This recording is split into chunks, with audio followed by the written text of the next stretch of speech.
everyone, and welcome back to the Better Advertising with BTR Media podcast. Today, I'm incredibly excited to have a new guest on the show, Natalie Cotter. Thank you so much for joining us. Thanks for having me, Destaney. Super stoked to be here. Yeah, so when we originally got connected, you were working with probably one of the more disruptive brands in the space, and that was Liquid Death. But tell us a little bit about what you're doing now. Yeah, Liquid Death was a really fun ride. I joined them about 3 years ago and worked with them through some of their most transformational years digitally. Recently left back in the spring and am now working with startup CPG brands to help them really win online. That is amazing. Now, that's pretty broad.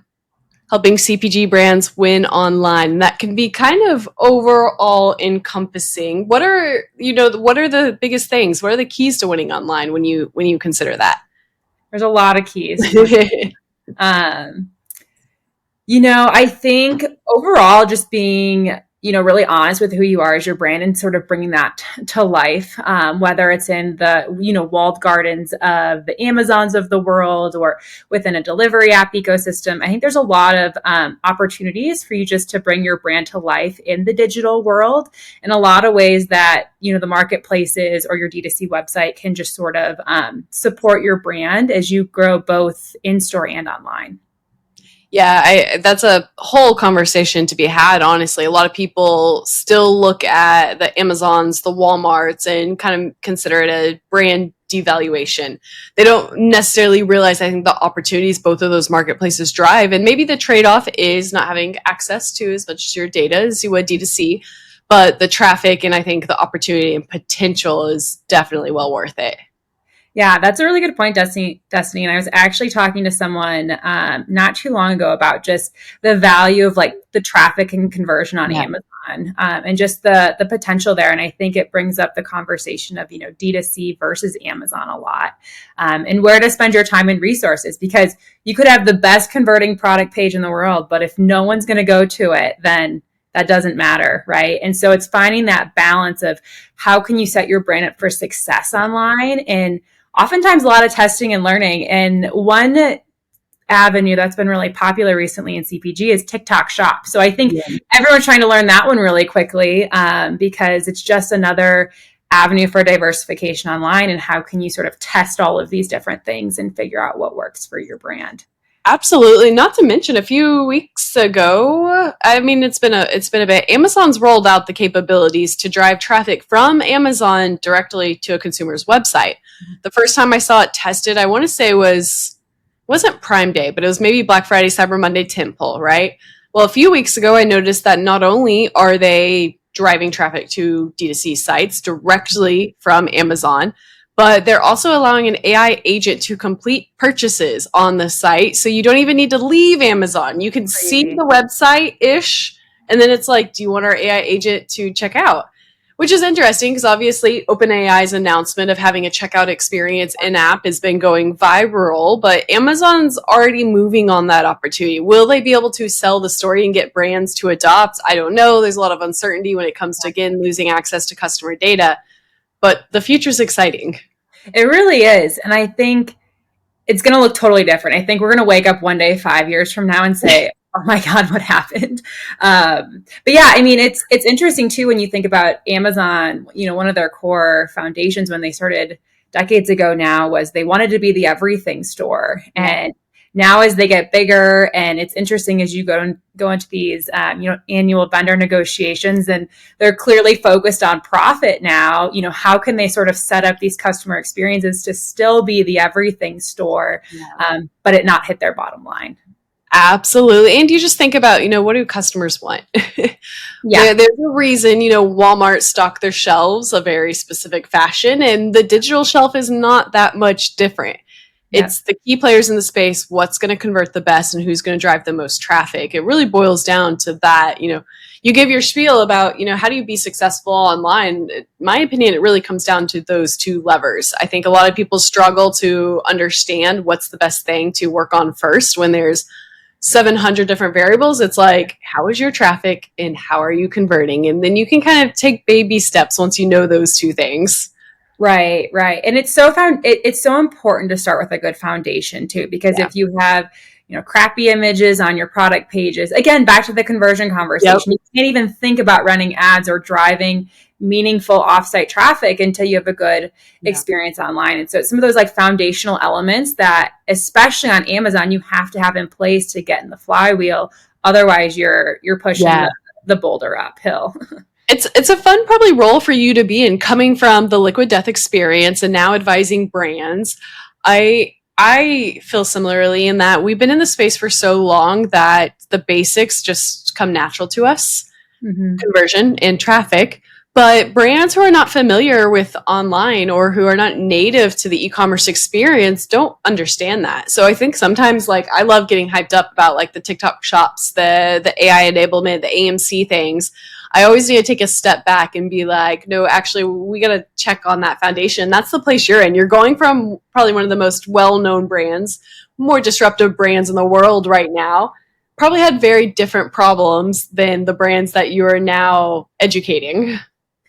Yeah, I think it's, it's really interesting how understanding Amazon is just such a great skill set to have. And I think a lot of people really value right now in our current day and age. And, with Liquid Death and other clients that I've worked with, it is interesting how sometimes they nail marketing so well, or they nailed, a brick and mortar experience, whether it's like, they got in Albertsons early or they got in 7-Eleven early and they had this really great success, which is awesome, but they never had the digital experience or the marketplaces thing nailed down. And so coming in and sort of helping a business at that critical moment has been really, really interesting. And I actually have one client too, that is an international client, and they've been wildly successful in the CPG space.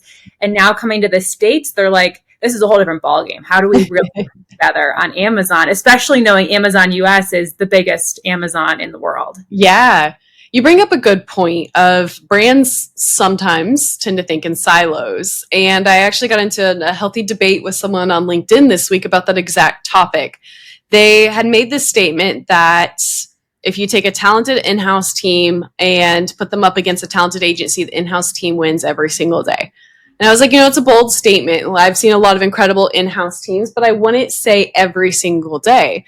And I think the reason being is one thing that we see is brands do typically nail something incredibly well, and it's what made them successful. But that leads to bias in other areas of the business. Like Liquid Death, I can only imagine the Amazon advertising struggles you all would have when it came to like branded search versus non-branded acquisitions and what that looked like because of that initial success. And I think you also came from SaaS side prior to working brand side, so you have good visibility to both. But agency side does bring a lot of category knowledge. And I think that's really important to have, to your point of really, how do you lean into what made a brand successful, but also show them the other areas or avenues that they're going to need to get right to expand into e-commerce. Absolutely. And I think it's important, when you're working with multiple clients, that's adds so much value to every client that you work with. Just working across different categories, you learn, oh, hey, I tried this new thing over here with this client. Let's go apply that over here when it makes sense in a similar category. And I think that's the huge value and unlock on the agency or consulting side is just in general, you're not stuck in, hey, I've been in this role for a year plus. We've always done it this way. It's harder to challenge things. It's just easier to get into that status quo. And then when you can kind of be knowledge sharing between what's happening amongst the peer set, I think that's wildly valuable too. Absolutely. Now, I want to talk a little bit about the Liquid Death success because everyone knows how successful they are off platform. I think everyone has seen the commercials go viral and all of the fun partnerships, and I take the Mary Ruth sleeping at least once a week. I don't know if people realize how well they translated that success to also Amazon success. I believe a lot of their recent, is it the sparkling or the tea launches hit number 5 or top in beverages really, really quickly. How do you feel like you were able to capitalize on the momentum and the marketing they're good at off-platform to on-platform success? Did it translate incredibly well, or were there things that you had to really work on to make sure that success also worked on Amazon? Yeah, that's a really great question, Destaney. And our iced tea launch was one of my first launches shortly after joining the company, which was a really fun one. We loaded in a Born to Run. We were ready to go. Yeah. And then within 48 hours of launch, we actually sold out of all of this inventory that we thought Good and bad problem to have. We thought it was going to last us 6 weeks, and it was actually crazy. I remember in the few hours before we officially sold out, Amazon started throttling our product page and you couldn't find it. But we had such a loyal fan base that we were sending emails and texts, and people were driving to Amazon and still buying it, even though you physically couldn't find it from search. And so, I think the value of our loyal fan base, early days, we were a direct-to-consumer brand before we were on Amazon. And so, in those early innings, we were able to capture a lot of that first-party data. And our loyalists were true loyalists. Another thing that we did to sort of build that base was we had the Liquid Death Country Club experience. You'd go to a Live Nation concert or an in-person experience, and you could go to the Liquid Death Country Club and you could sell your soul to be a part of the country club. What we were doing there is we were sort of growing that loyal fan base. So whenever we had a new item launch on Amazon or Prime Day, or we were trying to drive traffic, it was just such a great place to go tell people. And then they post it on social media, and then we pair that with some influencers and a fun in-house production video that we would do. So I think it was more so knowing that Amazon, you're working within the Amazon box, but how can you kind of do it differently and still staying true to who you are? Another fun thing that we did was in the Q&A section on the product pages, we would plant certain questions in there and then answer them within our marketing voice. To talk about the flavor of the product or make it fun. Yeah. And we made it really fun. And we did something similar to, on our direct-to-consumer website. But I think it's just staying true to who you are as a brand and knowing how to activate it within the confines of the marketplaces. Absolutely. Two really key points there, kind of reiterate on, is the thing that the Liquid Deaths and the Dude Wipes and the Elf Cosmetics do so well is they know that audience. And something I see frequently, Amazon brands make the same mistake over and over, is they try to target everyone and effectively convert no one. I mean, they take the opportunity that Amazon's providing them with, and they get too big for their britches, and they create a listing that is just diluted and good for everyone, but actually not driving that authenticity. And I think something Liquid Deaths obviously leaned into incredibly well from the very beginning. I think one of the first viral campaigns was taking all of the negative feedback and putting it into an ad, and it attracted the right customers. So that's something I would really, really hit on for any brands listening in, is figure out what the ideal audience is and build that evangelism.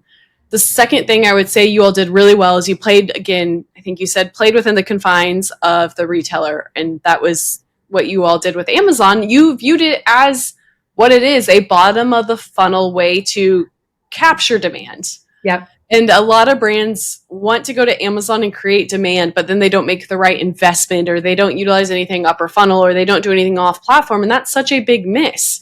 You mentioned that when you couldn't find your listing within search, customers still went out of their way to find it, which is a really OG strategy. Anyone who's been playing in the space for 10 years, search, find, buy used to be a strategy where you can manipulate how people interacted with the search results to improve your conversion rate. It's not within TOS. Everyone listening, Amazon, if you're listening, I am not recommending that. But that's inherently what happened here in a very natural fashion. You had so much evangelism. You created the demand off platform, and Amazon was just the avenue for customers to convert a little bit easier than maybe a D2C site, which is really, really powerful.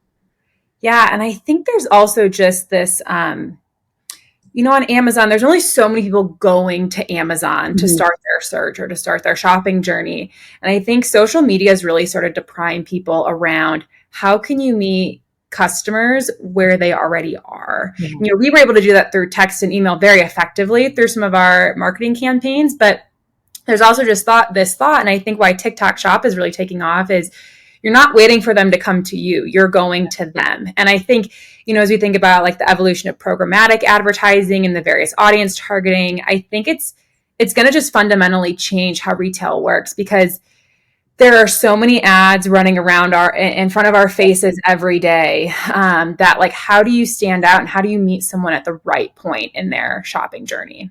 Not to mention AI is providing contextual insights to people that are asking questions.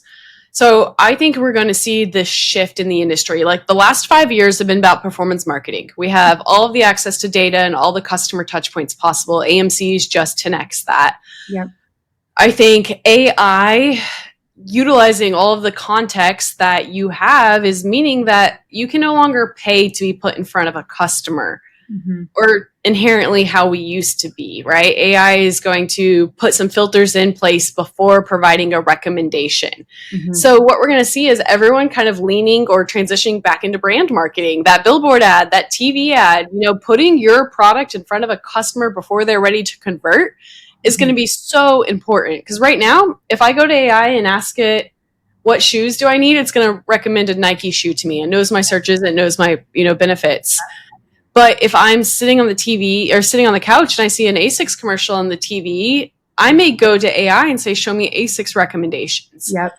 That's, I think, the way that brands are going to have to shift, which means the Liquid Deaths, the Red Bulls, the Dude Wives are in a really good place. They have a major competitive advantage, in my opinion, which is why we're seeing these disruptor brands make up so much share. That is what they're doing well.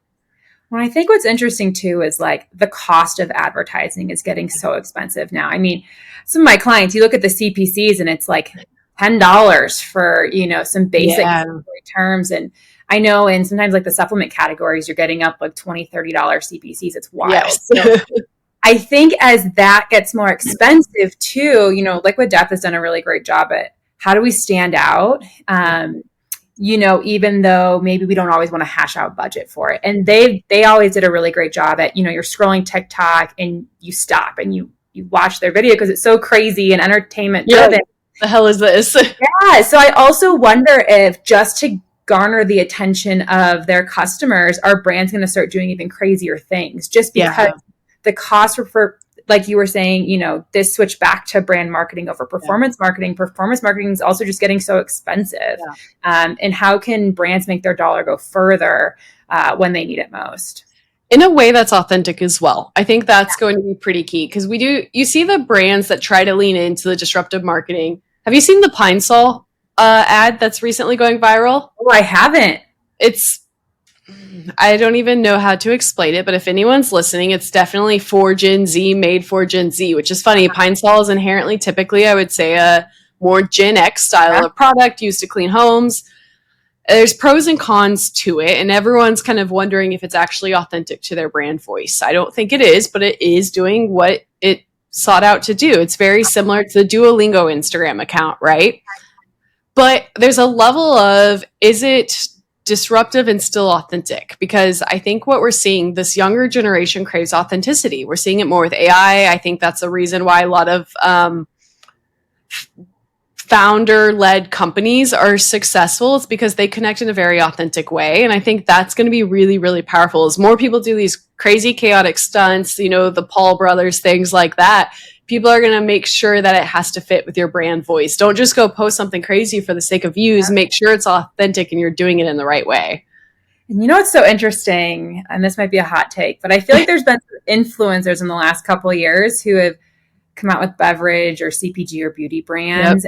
And it's been fascinating in the beverage space too, because, the alcoholic seltzers had a moment. I think like Sunny D even did one. It was a hot moment. Everyone was trying to jump on that bandwagon. But you look at some of these influencer-led brands who aren't staying true to themselves. In one instance, I know one of the founders was sober and she launched a Unwell? Not Unwell. Yeah. It was a different one. But, I think like that authenticity is super important too for influencer-led brands, which I think we're seeing some deviation there where influencers are trying to grab revenue versus staying authentic to themselves, and social media just like slashes them for it. Absolutely. And that's only going to get worse. I think, even the smallest thing, I've stopped posting near as much content that's just blog format or written content because everyone else is posting the same content with AI. I've been leaning into a lot more video content and audio content because I'm like, it's more authentic, I feel like. And I'm tired of seeing all of the AI posts. And you can tell when someone is just hopping on the opportunity for the sake of hopping on an opportunity and releasing a brand versus someone who's truly passionate about it. And I think that's a fantastic call out that also just, I mean, reiterates everything else we've said on this episode. Mm-hmm. Yeah. I think I had a quick question. Yeah. You mentioned TikTok.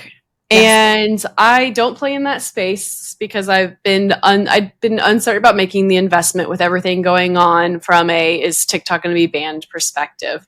Yeah. What are your overall thoughts on that? If you're a brand right now, do you recommend you go ahead and set up and run with it, or is it too risky? I think if you have the infrastructure for it, it never hurts. They have a direct plugin with Shopify. So if you're already, a Shopify D2C website and you're selling there, it doesn't hurt to try. Yeah. I will say the dollars to get going can be a bit daunting because you can't just set it and forget it like on Amazon and go tell all your friends and family and they go subscribe and save. Like it doesn't work like that on TikTok. Yeah.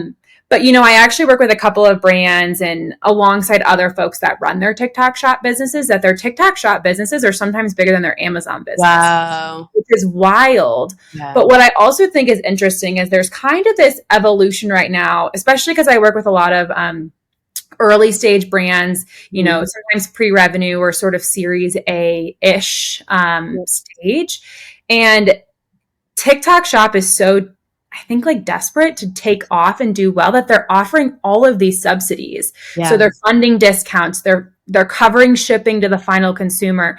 And when you think of a category like beverage, when it can cost $10 a case to ship that case to your final customer, it's expensive and it's hard to get to, profitability sometimes in the marketplaces. But it's fascinating when TikTok kind of runs some of these subsidies and then these brands are able just to take off. Wow.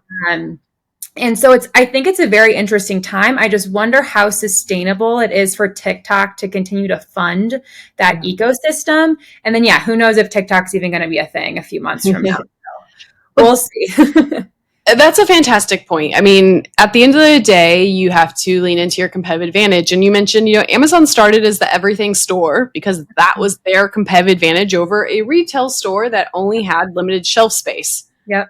What have we seen in the past 7 years? Amazon no longer needs to be the everything store, which is why all the Me Too products and the knockoffs are not doing well. Yeah. Those brands are the first ones to complain about rising costs and rising CPCs. Mm-hmm. But at the end of the day, Amazon's intentionally pushing out brands. That's, I mean, okay, don't quote me on that. And again, if Amazon's listening, that's not exactly what I meant. Yeah. You can see the transition, the maturity of the platform. So I think that's a fantastic call out. It's a good time to get into TikTok. TikTok's advantage is, in my opinion, subsidizing a lot of those costs in order to drive adoption, but it's not going to last. So get in while you can and expect maturity in the platform and also maybe platform changes if a new app gets launched in the US. Absolutely. Absolutely. We've covered a lot, I would say, of the basics. Actually, we went both. We did the basics and the foundation, but I think got a little bit in the weeds here. Is there anything else that you think that we're missing and that you would really like to get across to brands who are trying to be successful? Yeah, I think, what's interesting is I've worked with a lot of different brands now, and a brand can only be successful as their whole team is ready to get on board. And that was one of the things that with that was always so cool to me as our CEO is a creative guy, and he just had this vision for what the company could be. And, I've done speaking engagements at other conferences and things like that. And you get sort of the big CPG brand houses of the world in conversation, and you realize because it's not top down for you guys, it's so hard for you to do things differently or for you to get a risque concept approved. And so what I've learned is that, working with a ton of different brands, both big and small, is that you have to understand how your organization works and how you can get buy-in from the various stakeholders, because Amazon and marketplaces and just digital in general can only be as successful as the team willing to get behind you, whether it's even operations, whether you're shipping inventory into FBA or you're drop shipping it yourself. There are so many things that go into the success of Amazon, and it's not just marketing, which I think a lot of people perceive wrong about Amazon is they just think it's a marketing channel, but there's so much more behind the scenes, the unsexy pieces of our day-to-day that people don't always see. I couldn't agree more. A lot of people see it as kind of the secondary, okay, just figure it out and run. I mean, there's a reason why almost every single e-commerce lead is one of the youngest in the organization. It's just go figure it out. And sometimes be an afterthought. And Yeah. we see a lot of transitioning talent in this space because of that, because you get really good at your piece of the business, but the only thing that's preventing you from excelling is your leadership team. They don't necessarily understand the platform, so they shut it down. And I think that's why it's so important to be in our position where it is really education first. It's educating in order to get the buy-in, and then when that trust is built and you see the results, it's so much easier to invest in a platform. Yeah.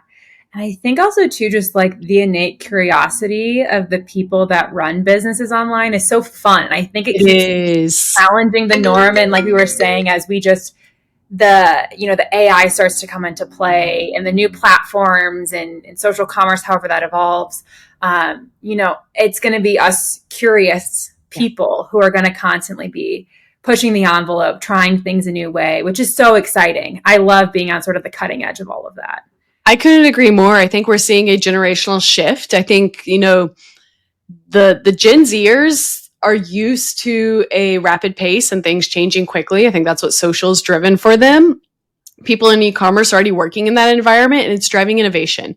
You mentioned the curiosity and the creative thinkers. It's really the visionaries, I think, are going to lead this next way. But it's cool because you can only be a successful visionary with an integrator. I say that is at 86% visionary. If I did not have my COO, Alex, none of this would be possible. But AI is providing a level of integration that maybe people didn't have before. So I think you have all these people walking around with big ideas, and they're going to be able to use AI to make those ideas accessible. And that's a fun, we're in a Renaissance era. It's going to be a really cool time. We are. And it's funny, Destaney, I remember sitting in my high school graduation, our commencement speaker made a comment around, I think it was something like 70% of you are going to hold jobs one day that don't exist today. And I was like, what does that even mean? We're going to go out to be doctors and lawyers and things. And I know you have an education background, Destaney, and I was actually a biochemist. And, it's funny to just think about how this career path in this industry has just evolved. And I think 20 years from now, it's also going to look very different. And we know that, like, the older generation, I mean, I'll talk to my family. It was risky. They didn't want me getting into this space. They are the people that will stay at a job for 20 years. Yeah. And our generation, I think we're accepting, hey, we may not be around in 10 years, but let's make the most of it while we can and lean in, because we can't fight it. So exactly. Well, I think that's a fantastic point to end on. Absolutely loved having this conversation. For everyone listening, what's the best way to reach out to you? If they're interested in your services or having a conversation, where should they find you? Yeah, come find me on LinkedIn, Natalie Cotter. I always love just talking to people and seeing what they're building. So yeah, reach out. I'd love to chat. Amazing. Well, thank you so much for the conversation, and best of luck with all the brands you're managing. Thank you. And thanks for having me on, Destaney. We'll have to do this again soon. I love chatting. Yes.